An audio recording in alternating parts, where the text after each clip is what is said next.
Okay.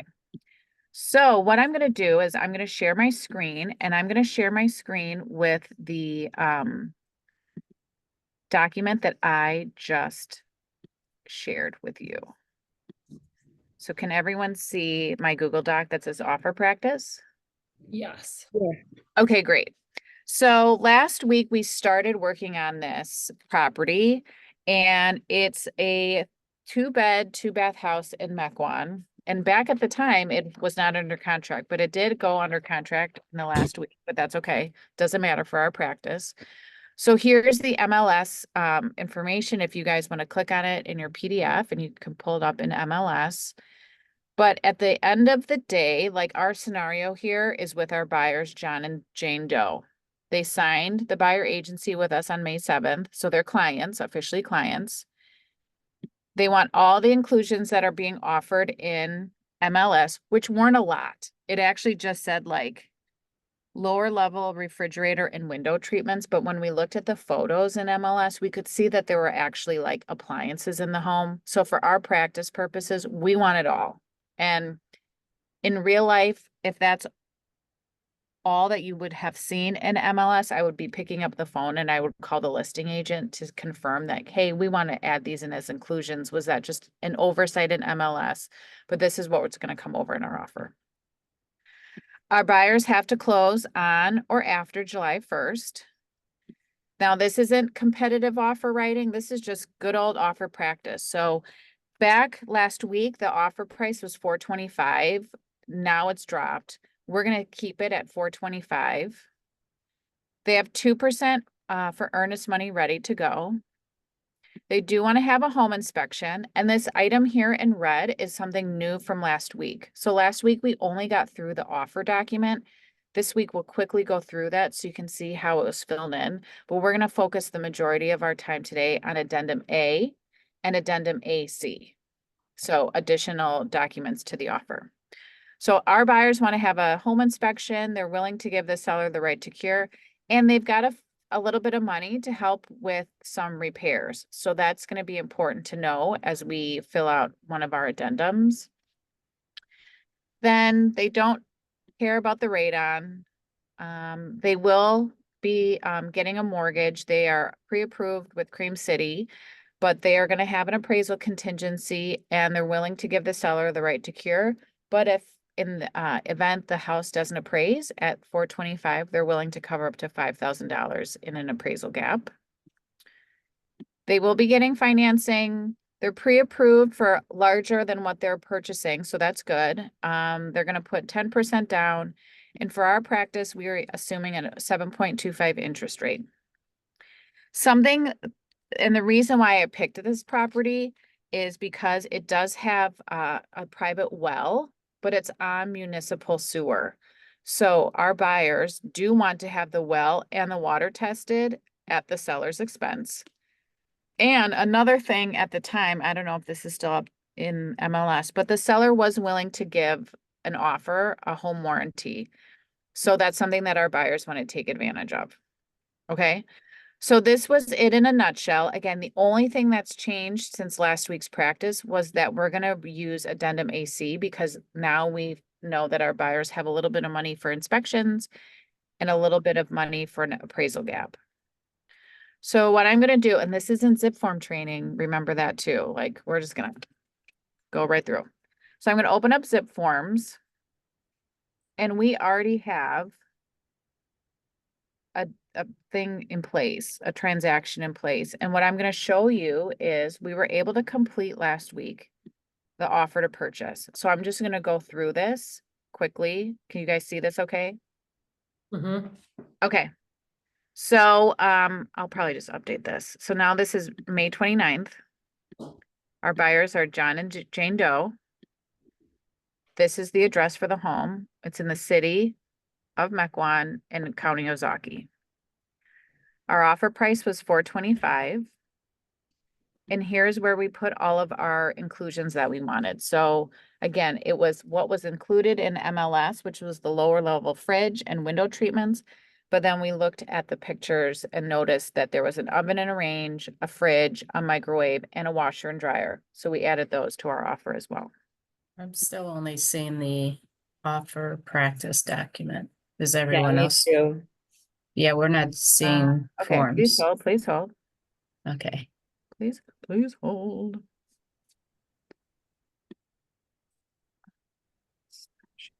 I'm gonna try this again. Share screen. I'm just gonna share my whole desktop. Okay, now can you see it? Yes. Okay, perfect. So we'll just redo this. Today's date is gonna be the offer date. Our buyers' names are John and Jane Doe. The address here is 11308 North Valley Drive. It's in the city of Mequon, and all of this information, if it was a city or a village or a town, all of that can be found in the listing information on MLS. I'll just quickly show you this too. So can you guys see my MLS? Yes, I see it. Okay. My gosh, the helpline is calling and I can't take the call. Okay. So when I said the village or the town or the city, if you don't know what to put in the offer, there's a section here within MLS. And I'm going to kind of highlight it. It says municipality city. So that's how you know what to put in this line 6 of the offer. So it's in the city of Mequon. It's in the county of Ozaukee. You can also find the county information in MLS. We're offering $425,000. Our inclusions are what's offered in MLS plus the pictures that we saw in MLS. So again, if you aren't sure as to what's really included, pick up the phone and call the listing agent and ask the listing agent for more specifics, or you could also just call the listing agent and say, heads up, we're writing some of these additional items into the offer. I just wanted to give you advance notice. Not included in the purchase price is the seller's personal property. We are going to give, this was last week, so we're going to give binding acceptance until Friday. So 48 hours is pretty standard. Usually in MLS, if there was a deadline that offers needed to be submitted by, a lot of listing agents would put that in MLS in private remarks. But this is another instance too where I would pick up the phone, call the listing agent, indicate that you're submitting an offer, and just ask how much time does the seller need for binding acceptance, and they'll tell you. So ours is we're gonna give them 2 days, and this is through 11:59 PM of May 31st on Friday. If we only wanted to give them and say until 5 o'clock on May 31st, all you have to do is type in 5 o'clock, and there you go. But we'll give them the full day. Closing, the transaction is going to be closed on July 1st. That's what our buyers on or after July 1st. And it's going to be at a place selected by the buyer. And this at a place selected by the buyer is most likely going to be automatically in your zip form template. And that's pretty typical to give the buyer the opportunity to select the closing location. But then I just crossed off here at the place selected by the seller because it's now redundant. And make sure that the address has carried through to the top of the page. And it has. We know that our buyers have 2% earnest money. So we're offering $425,000. So 2% of that is $8,500. And we're going to deliver that earnest money within 5 days of getting the offer accepted. The listing firm is going to be the one holding the money, the earnest money. If there was a title company that was holding the money or some other party that was holding the money, more than likely that would be identified in MLS. But if you're not sure, again, you can always call the listing agent and just confirm who will be holding earnest money. We came down here and within MLS, I'm going to go back to MLS. There's a few documents that were provided, one of them being the condition report. So if I open up that, oh, they even amended it.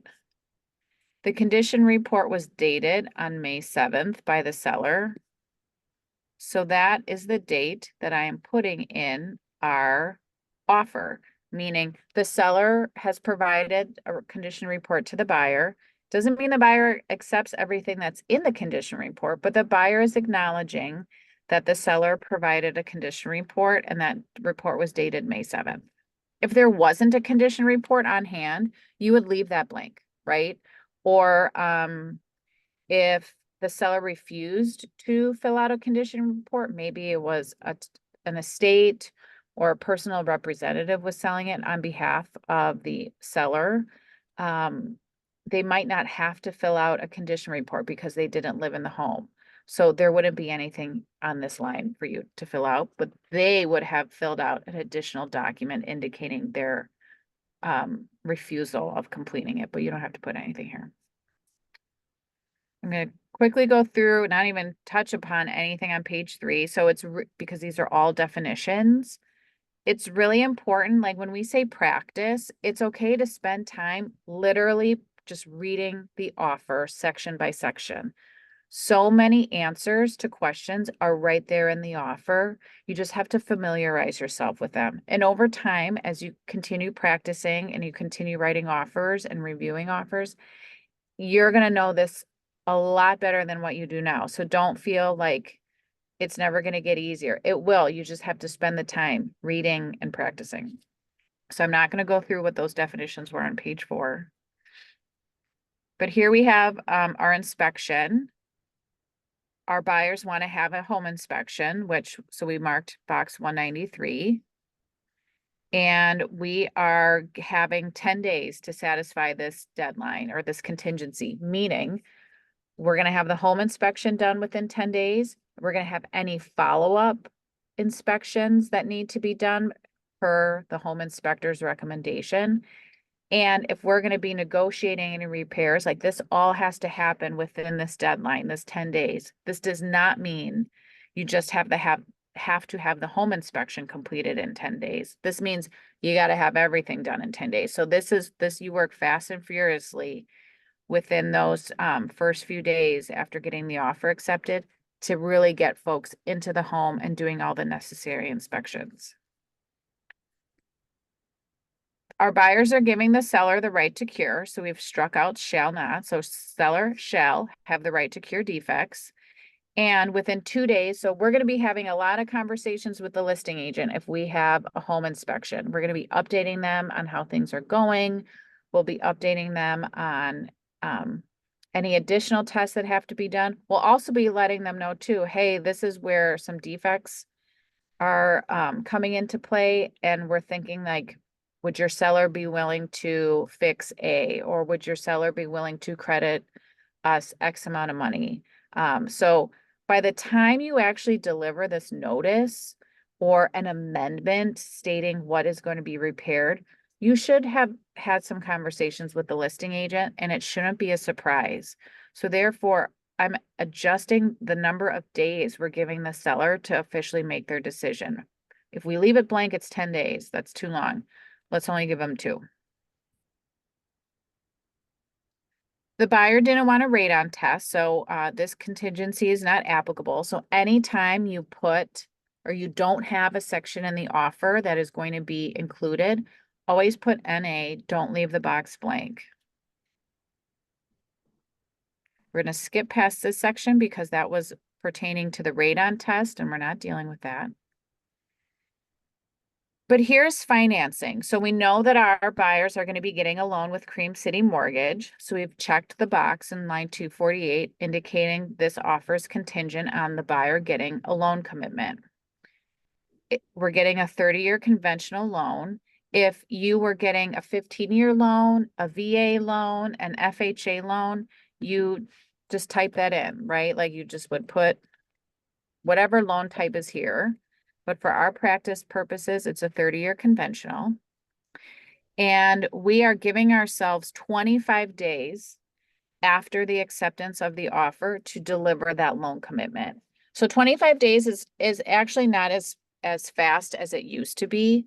But this is where not only are you picking up the phone and calling the listing agent to keep people updated as to what's going on or to ask questions, should also be picking up the phone at the time that you're writing the offer and confirming with the buyer's lender that they can meet these deadlines that you're putting into the offer. The last thing you want to have happen is get your offer accepted. You have some quick deadlines. And then when you send the accepted offer over to the lender and they're like, we can't make these deadlines, like that's the worst. Don't do that. So just always call the lender to make sure that they can adhere to these deadlines. If they can't, find out when they can, and then adjust your offer accordingly. But we're closing July 1st, which is, 30 some days away. So having about a week between loan commitment and when we close is a pretty standard amount of time. The financing that we're going to be going through, or getting is we're putting 20% down, or what did we say? 10%? 10% down. So, this amount of money that you put in line 251 is actually the purchase price or the offer price minus the down payment. So this is your principal amount. This is what your loan is going to be for. So this is $425,000 minus the down payment of 10%, which is $42,500. So I'm just going to quickly recheck my math. 425 times 0.10 minus 425. Yep, our principal amount goes here. This is the amount that we're going to get the loan for. It's going to be amortized over 30 years. Or it's a term. So the term of the loan, the duration of the loan is going to be for 30 years, and it's going to be amortized over 30 years. So usually these two things match. If this was a 15-year loan, you'd put 15 years, 15 years. If this was an adjustable rate mortgage, that might be a 5-year arm. You'd put 5 years, 5 years. Then initial monthly payments of interest shall not exceed blank. Can somebody tell me what this amount represents right here in line 252? Is that the monthly? It's the monthly payment for your loan only. So the principal plus interest.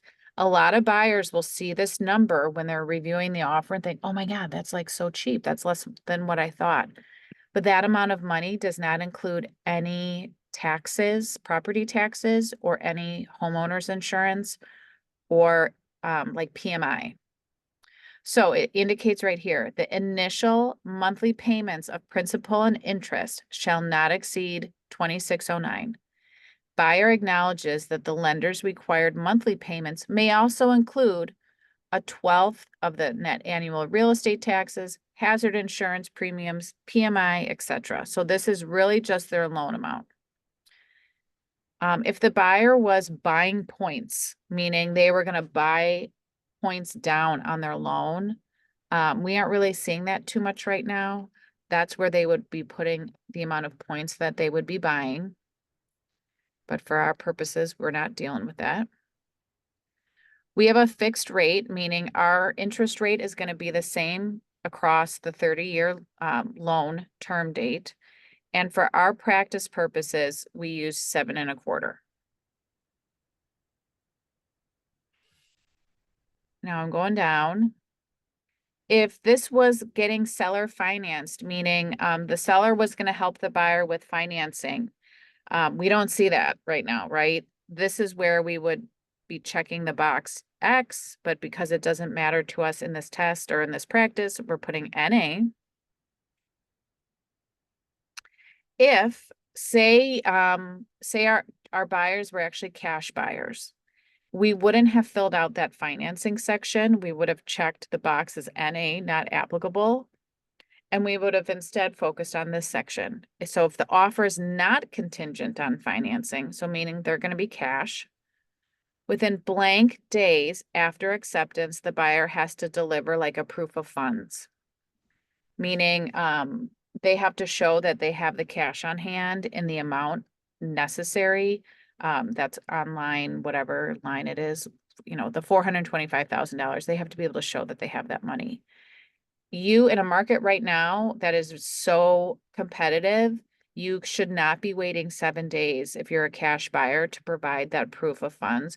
You should really be providing that proof of funds alongside your offer. So similar to what you would do with a pre-approval letter. So if you're getting a financed, if you're getting a loan, you submit your offer and you include your buyer's pre-approval letter along with the offer to show the seller that they are pre-approved and ready to go. You would treat, or you should treat, in my opinion, a cash offer the same way. Send the offer through and at the same time send a proof of funds.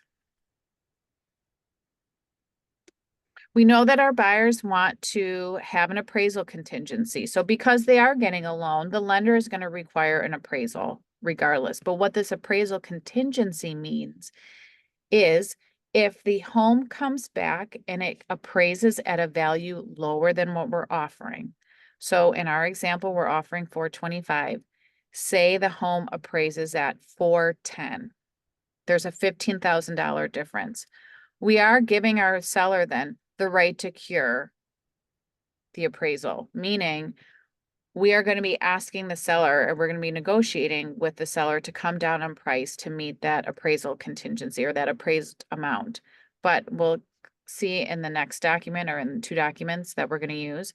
Our buyers also, though, are going to ask the seller the right to cure, but they have some money too to make up the difference if needed. So typically the appraisal contingency deadline is around the same time as the financing deadline. So our financing was due in 25 days. We're going to have the appraisal also due in 25 days. And we'll give the seller 2 days to determine whether or not they want to adjust the purchase price or to cure the appraisal. Our buyers don't have another house to sell. So if the buyers did have a house to sell and they had to sell it before they could buy this one, then that means they would have a home sale contingency. But we're not in that situation today. So I've marked NA, not applicable. And typically when you have a home sale contingency, it also includes a bump clause. So meaning you can give the seller the right to accept another offer and bump this offer out of primary position. But we're not going to deal with that today. We're going to put NA, not applicable. If the seller had already accepted another offer and they were willing and able to accept additional offers because maybe they thought the first one that they accepted was falling through, that would be called a secondary offer. And you would know if you would be writing your offer as a secondary. So in our case here, not applicable. We scroll down to closing prorations. This here indicates that our taxes are going to be based on the previous year's tax amount and that the seller and the buyer will be prorating taxes. So the seller is going to be responsible for holding aside money from January 1st until the date prior to closing, which would be June 30th, right? Because they lived in the house, so they should help pay taxes. And then the buyer will be responsible for funding July 1st through the end of the year, through December 31st. But how this all happens is at closing, there's money given from the seller, the buyer gets a credit, the buyer's lender takes that money and puts it into an escrow account. So there really isn't like any money being handed over physically, but this just indicates everything is going to be prorated.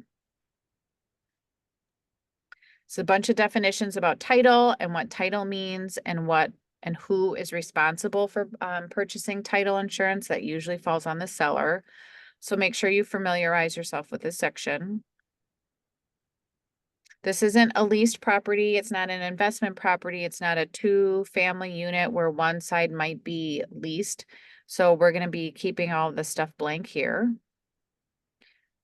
These are a bunch of definitions, so you can ignore all that for now, but again, read through it. Something to highlight for your buyers as they're signing this document.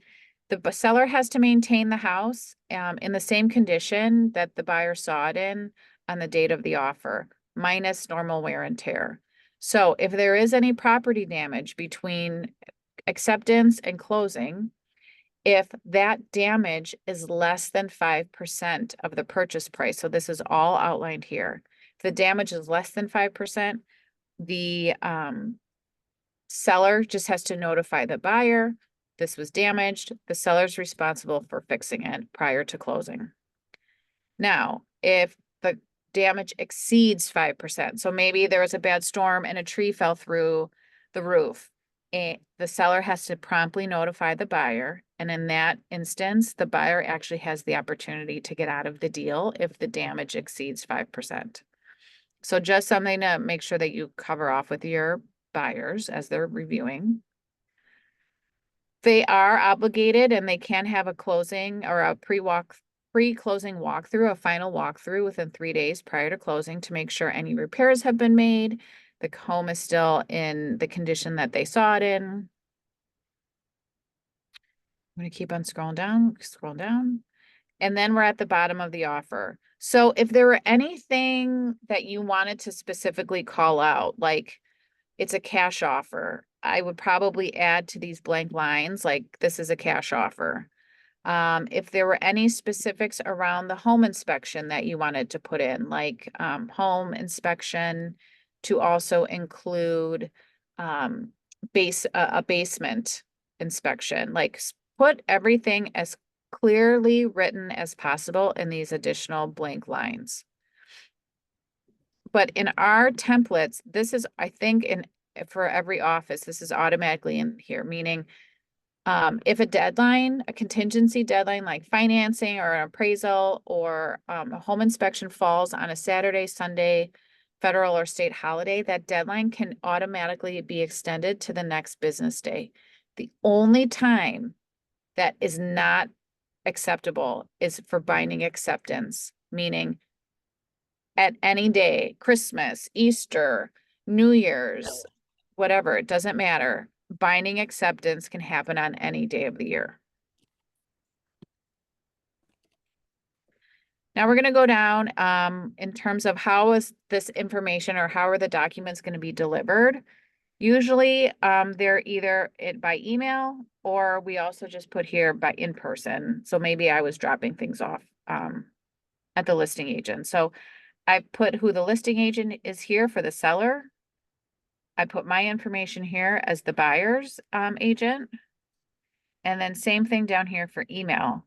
The email address for the seller is the listing agent, and you can get all that off of MLS. And here the listing agent for the buyer is you, the buyer's agent. We're going to be including several addendum now to this offer. So I'm going to do this. Addendum A, Addendum S. Addendum S is lead-based paint, and because this home was built before 1978, we have to indicate that we were given the lead-based paint disclosure, which is going to be on MLS. But these are going to be the additional documents that our offer includes. Addendum A, which we'll go through next, Addendum S, lead paint, and the Addendum AC, which we'll go through next. The offer is drafted by me. Here's my brokerage. And then the rest of the document is to be filled out by the sellers or the seller's agent. Okay. So I know I went through that fast, and I'll send this as like a PDF to folks after this. But I'm just going to save it because now what I want to do is go into the next documents that we're going to fill out. So if I go back into zip forms, and I think we actually have a zip form training tomorrow. It's via Zoom. I don't remember what time it is at. It might be at 10 or 11. I think it's at, I Or at 1. think so. Great. Great. Okay. So I'm opening up now Addendum A. And Addendum A is used to include things like a home warranty, if there's HOA fees, if there's a VA loan, but we're using Addendum A because we want to have the well tested and the well water tested. Okay. And there's a specific section on the document for that. So here it is. Our offer is going to be dated today. Here's our buyers. We put in our address. Back one. If we were getting a seller, asking the seller for a credit or a closing credit, we would be checking this box. but we aren't. So again, similar to the offer, pull up a copy of Addendum A and just read through it and familiarize yourself with it, because there's a lot of good stuff on here that you can use to help protect your buyers. We know that our seller was offering a home warranty plan, so we're going to check that box because our buyers want to take them up on the offer. You have to put an amount of money in for the home warranty plan. So what I would do is call the listing agent and just say, we're submitting an offer. We would like to include the home warranty. Can you please tell me the amount of money that your seller is willing to cover? Because each home warranty plan has like an annual fee. Usually they're like $500. So we'll just use that for our practice today. But if you need specifics, always just pick up the listing or pick up the phone and call the listing agent. Now, our buyer wants to take the seller up on their offer, meaning the seller is going to be paying for this, which is great. So we strike out buyer, and now the line's going to read seller. Oh, the cost of the warranty will be paid by the seller at closing. The warranty plan will be ordered by the listing firm. So usually the listing agent is the one that helps order the home warranty on behalf of their seller. Okay, so let's just read this in its entirety. The cost of the home warranty shall not exceed $500. The cost of the warranty will be paid by the seller at closing. The warranty plan will be ordered by the listing firm. Buyers advise that a home inspection may detect pre-existing conditions which may not be covered under the warranty plan. Okay. If this house was a condominium, or if the home was part of a subdivision that might have HOA fees, you'd be checking the box here on line 15 for association fee, but we're not. It's not part of an association. And you would know that based on the information provided in MLS. Now, here's where we're really going to want to use this addendum, and it's for additional inspections and tests. So this box here, this offers contingent upon buyer obtaining a current report from a qualified independent third party, documenting the results of the following tests. This line here would mean if your buyer wants to have like a mold test, or they want it, there might be a pool and they want to have the water tested. Maybe they detect asbestos in the attic. So you would check that box here and you would specify what type of test you also wanted to have. But that's, we're not using that in this offer. But what we are going to be doing is we're going to be checking this box because we want to have the well water tested. So what's different about well water, and I'm just going to already check this box too, well system. So we're going to have the well tested and the water tested. What's different about these contingencies is that they don't work in terms of the deadline from the date of acceptance. They actually work backwards, and you have to provide everything within X amount of days prior to closing. So that's a little different. So up here, yep, we want the well water tested. So if there's an active well on the property, the offer is contingent upon the buyer receiving no later than blank days prior to closing. The default is 15 days. That's fine. That's totally fair. Meaning your buyer is going to ask that any results from that well water test will be provided to them 15 days before closing. That report also can't be like a report or a test that was done like 6 months ago. So we want something that's relatively recent. So it automatically defaults indicating that the report has to be dated no earlier than 60 days prior to closing, right? So that's plenty of time, meaning they have to make sure that the well is tested within 60 days prior to closing. That's fine. Now, who has the right to cure? This is in a normal kind of balanced market, usually the buyer pays for the tests, the buyer orders the tests. Or I'm sorry, in a normal market, a seller normally would. A seller would normally pay for the well, pay for a septic test, but because of the competitive nature of the market right now, buyers who want these types of tests, it's more attractive to a seller to accept their offer if the buyer says, hey, Mr. and Mrs. Seller, I will pay for these incremental tests.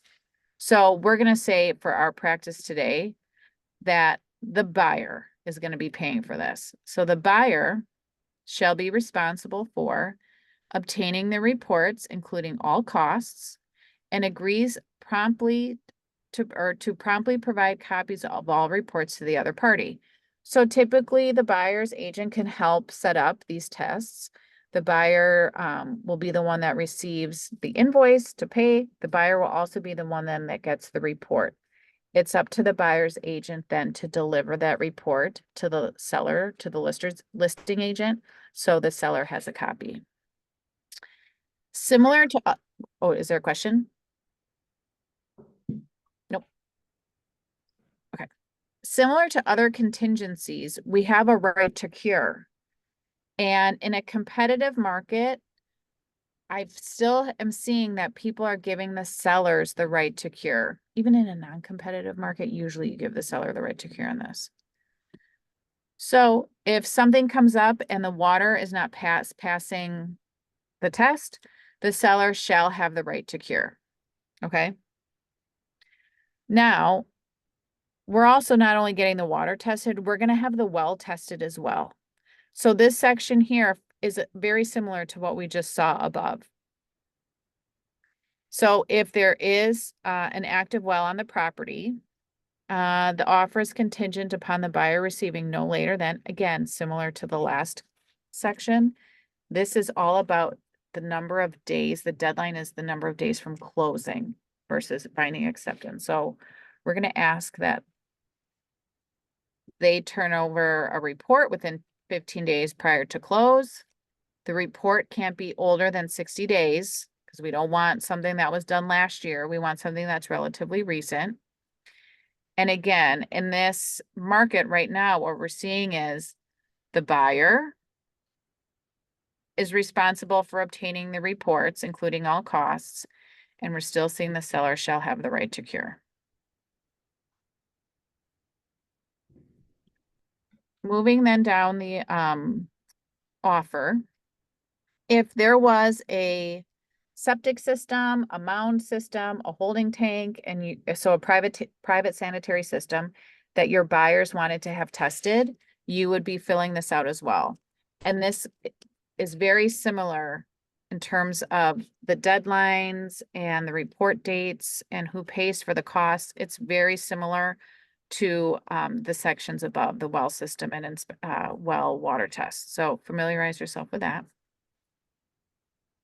Now, a lot of this document is just additional protections that are given to the buyer for a variety of things. If there's financing issues, if there was a VA mortgage, you have to make sure that you fill this form out indicating that it's a VA mortgage. There's additional things that come with a VA mortgage that are outlined here, like you'd have to have a termite test, but that's not for us today. We're getting a regular conventional mortgage. And again, these are all kind of definitions and clarifications about various sections within the offer. So make sure you familiarize yourself with this. We're not going to go through it in detail today. But what we are going to fill out is because the home was built in 1955, so before 1978, it's going to have a lead-based paint addendum, which we would have filled out. And that's addendum S. So make sure you check that box. If you were giving the buyer or the seller post-closing occupancy, or if there were, this was a rental property where there were already some rental agreements in place, this is where you would also check that you would be including those types of documents in your offer. But today we don't need to because we're not dealing with that. So then we're going to come down here, and the last thing that we have to fill out is information about the buying firm and the selling firm. So you can get all of the information for the seller, the listing agent, off of MLS. But first we're going to fill out our side. So this is name of the firm for the buyer is Keller Williams. You type in your company address. it automatically populates our firm's license number. You have a license number. The brokerage has a license number. Here you fill in your license number, your email address, and then your phone number. Oops. Now, the name of the firm for the seller. So if I go to MLS, to our listing, you can get all of the information for the listing agent down here. Okay. LA means listing agent address. LO means listing office license number. So the name of the firm for our seller is Shore West.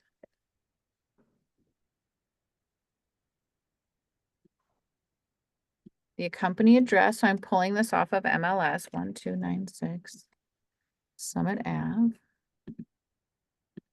The firm's license number, I'm also pulling off of MLS. The listing agent's name is Sharon Tomlinson. Her license number, that would be the LA license number on MLS, is 56330 90. Oops. Her email address is on MLS.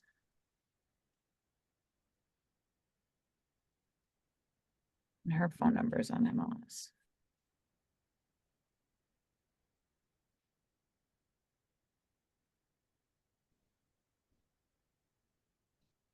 So that's addendum A.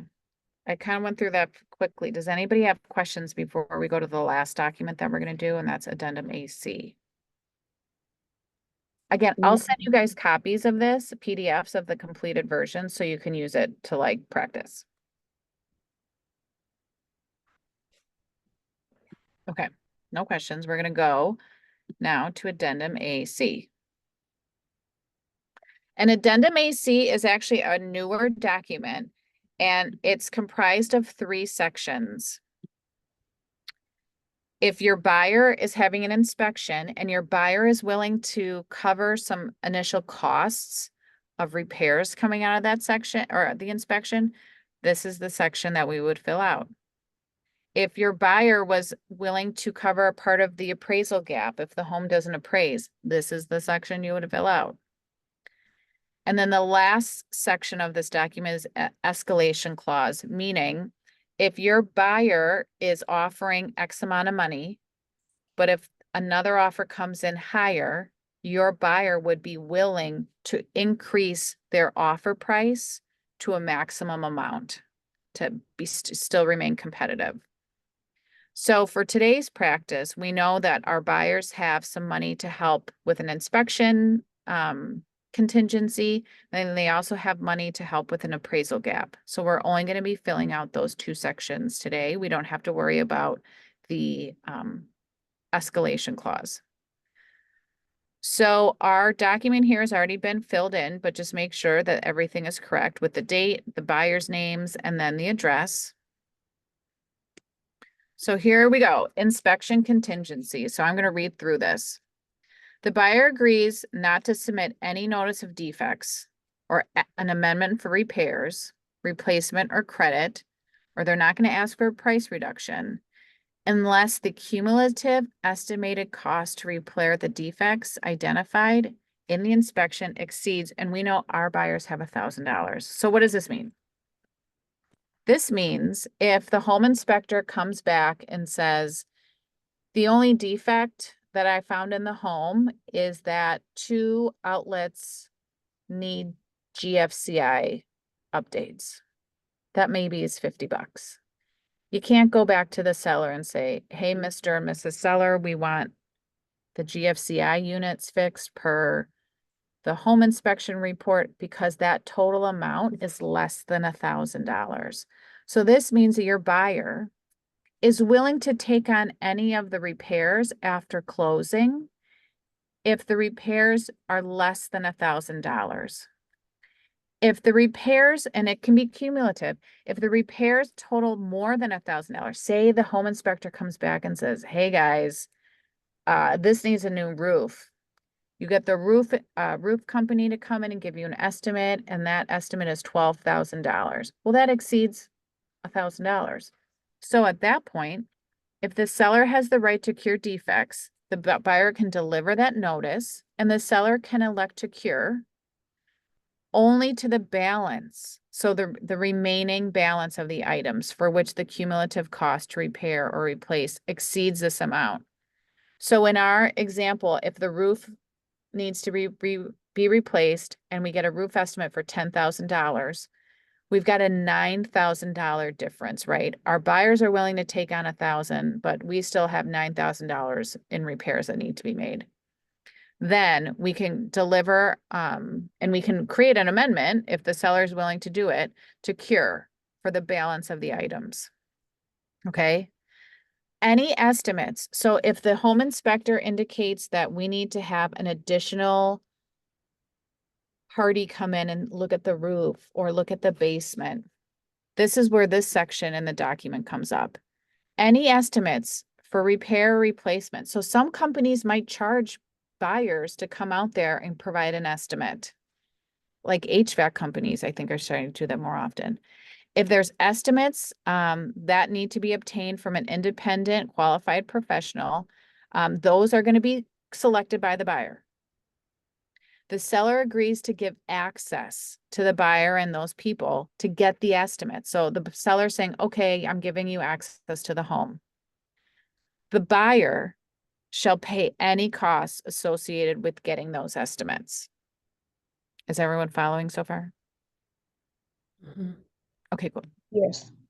Now, if there's something that comes up and there needs to be some negotiating, the parties agree that together agree on the cost to repair or replace the defects.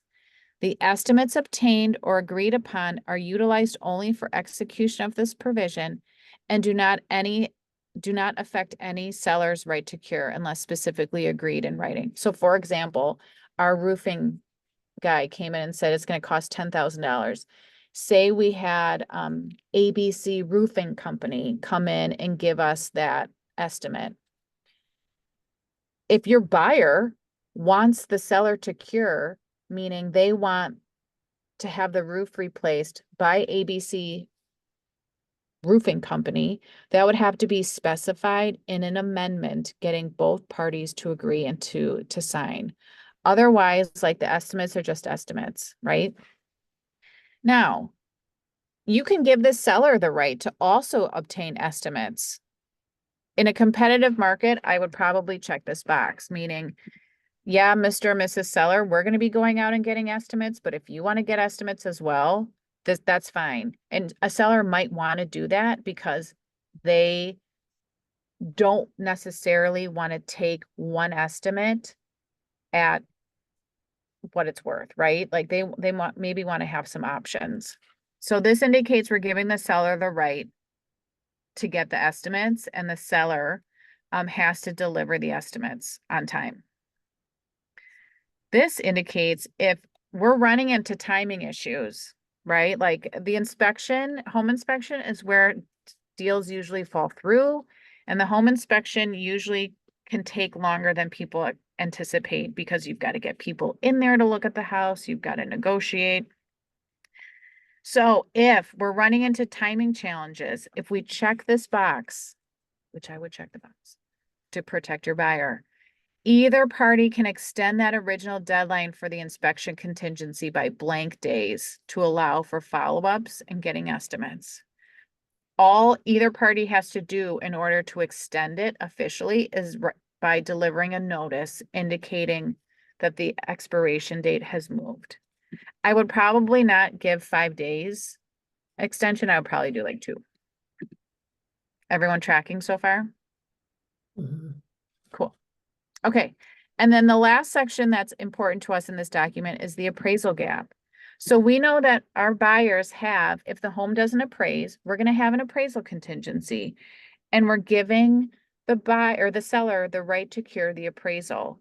However, our buyers also want to let the seller know, hey, if the home doesn't appraise, we agree to pay up to blank to cover the difference. Okay, for us, our buyer said, if it doesn't appraise, we're willing to give the seller $5,000 more than what the house appraises for. But that means the buyers have to have $5,000 in cash and bring it to closing. So let's read it. If the offer includes an appraisal contingency and the appraised value is less than the purchase price, the buyer agrees to cover the difference up to $5,000.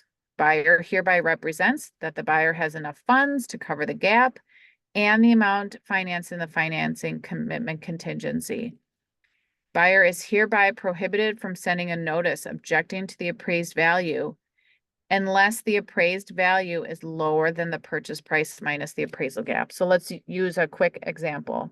We're offering $425,000. The appraiser comes in and says the house is only worth $410,000. So we've got a $15,000 gap. But our buyer said we're willing to give up to $5,000 to help offset any difference. So we take our $425,000 offer price minus $410,000. So that's like the appraised value. So we've got a $15,000 difference. Our buyers are willing to chip in $5,000. So now we're only about $10,000 off. And that's what we're going to be asking the seller to cure, meaning Mr. and Mrs. Seller, the house appraised at $410,000. We're willing to give you $415,000, but we're asking you then to drop the price officially from $425,000 to $415,000. Does everybody follow that? Mm-hmm. Okay. Okay. We aren't including an escalation clause in this, so this section is going to be not applicable. Or again, never leave a box blank. And that's it for this document. The good thing about this document is prior to last year, every brokerage had its own like version of this and the language was different. It was so confusing. And finally the WRA said, or actually GMAR said, like, let's all just use the same form for these items that keep on coming up in offers. So those items being inspection gaps, appraisal gaps, and the escalation clause. So this is becoming a lot more popular in a competitive market. Okay, so that was it for these documents. So what I'm going to do, I'm going to stop sharing. I will send everyone a PDF of the documents that we reviewed today. But if anybody wants to practice on their own, going into zip form and using the subject property, by all means, start practicing and send me your offers and I can review them to make sure that they're a-okay. Okay. I would highly recommend that you do, because again, the more that you can just physically get into zip forms and just start familiarizing yourself with the document, the better. The first offer that I did, it literally took me like 3 hours to do. I was profusely sweating and my buyers were sitting there with me and I was like, please leave. You're making me even more nervous. I'll come get you in like a day. No, just kidding. But now I can write an offer in like 20 minutes and have everything like ready to go. But it comes with time and it comes with practice. Oh, I see questions. How do we get access to zip forms? Okay, Kathy, have you gone through orientation yet? Yes, You have. And have you met, which office are you out of? Southwest. Southwest. I would reach out to Kathleen Wooten. She is your director of tech, and she can help ensure that you have access to zip forms. You already have access, you just don't know yet. And so she'll Okay. help you log in for the first time. We have zip form, and I'll put this in an email follow-up to you guys. We teach how to use zip forms once a month on Zoom. We have all of the old classes up on our YouTube channel. So I'll send you links to those old classes that you can follow along at your own pace. Great, thank you. Yeah. Anybody else have questions? Again, I'll send you guys an email right after this with all the documents. But please practice, practice. If you guys want me to look at stuff, if you're writing offers over the, next week, let me look at them before you submit them. You're not alone. You need extra help, and that's why we're here. Okay. Okay. Kim, Thanks. could you real quick, just go over the escalation clause? Like Sure. why they would do that, if could that hurt them by doing that? Not necessarily. So some sellers don't like escalation clauses because what this does is it shows that a buyer is offering you this amount of money, but really the buyer's willing to go higher. Yeah, So why didn't the buyer just go higher to begin with, right? But a buyer would use an escalation clause if they know that they're in competition and they don't necessarily feel like they want to go so significantly over asking if they don't have to, right? So say for our test, we were offering $425,000 and we were up against 10 other offers. And our buyer said, you know what though? I'd be willing to go to 435 if somebody came in higher than me. I'm willing to do that. I won't go past $435,000 though. Like if somebody even goes higher than that, that's fine. I'm out. I don't care. So buyers can use it to help make themselves more competitive and potentially not to overpay if they don't have to. But sellers sometimes don't like it because again, they're like, well, you just said you'd be willing to go up to 435. Why don't you just give me your highest and best? I used it when I bought my house. This was 6 years ago though, and the market was strong, but it's not like what it is today. Sometimes you'll see listing agents put in MLS, submit one offer, your highest and best, no escalation clauses. Some sellers don't even want them because they can get really confusing because one offer triggers the escalation clause. And then if everybody's got escalation clauses, then it's like who triggers what and who does what, and it's a hot mess. That's like a full day's worth of training. okay. Thank But they can be very helpful and help your buyer get their offer accepted. Right? Like say the buyer's like, I don't know, like I don't really want to have to pay 435, but if I have to, because I want the house, I guess I will. But let's just see if 425 will cut it.